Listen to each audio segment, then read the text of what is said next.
పులిని చూసి నక్క వాత పెట్టుకోవడం అంటే ఇదేనేమో. యూట్యూబ్‌లో అందరూ ఈ మధ్య ఇలాగే మీగడ ఏసి గిన్నెలోని తిప్పుతూ ఉంటే వెన్నపూస పడిద్దని చూపిస్తున్నారు కదా! చాలా ఫాస్ట్‌గా. సో, ఎప్పుడూ నేను మిక్సీకేసేదాన్ని. అన్నీ గిన్నెలో అయిపోతున్నాయి కడగటానికని. నేను ఇవాళ ఇది స్టార్ట్ చేశాను. కానీ స్టార్ట్ చేశాక అర్థమైంది చాలా టైం పట్టిద్ది అని.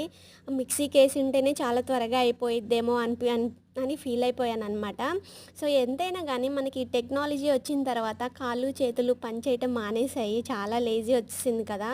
అదే మన అమ్మమ్మలు, నాయనమ్మల కాలంలో అయితే ఇంట్లో దూలంకి ఏసి పెద్ద మజ్జిగ కవ్వలు, మజ్జిగ జిలుకుతూ ఉంటే వెన్నపూస పడేది.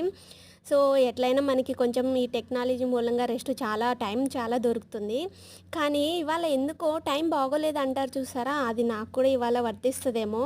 ఏ పని చేసినా కూడా కింద మీద పోసుకొని ఎత్తుకోవటమే సరిపోయింది నాకివాళ. సో, ఫైనల్‌గా మీగడైతే పడిపోయింది. అండ్ ఈ మాట ఎందుకంటున్నానంటే లాస్ట్ వరకు చూడండి మీకే అర్థమైపోతది. సో, అంటే మనం చేసిన తప్పులు ఏవైనా కానీ ఎవరి మీదన్నా తొయ్యాలి అంటే కొంతమంది అంటారు కదా! ఉదయాన్నే ఎవరి మొహం చూసామో ఏమో అన్నీ ఇలా జరుగుతున్నాయని.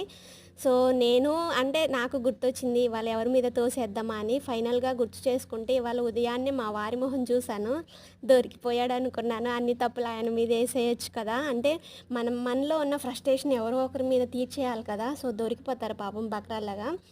సో, సరదాగా అంటున్నాలెండి.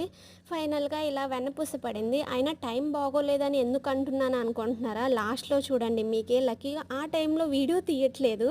సో, నేను ఈ వీడియో తీసే సరదాలోనే ఇది ఆఫ్ చేసుకుంటూ అలా నొక్కేసాను. మొత్తం కింద పడిపోయింది. లక్కీగా అంటే మిగిలిపోయిందనమాట. నెయ్యి గాని కింద పడింటే శ్రమంతా వేస్ట్ అయిపోయుండేది.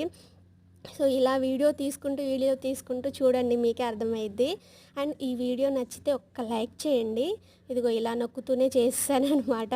సో, వీడియో నచ్చితే లైక్ చేయండి, షేర్ చేయండి. Bye bye.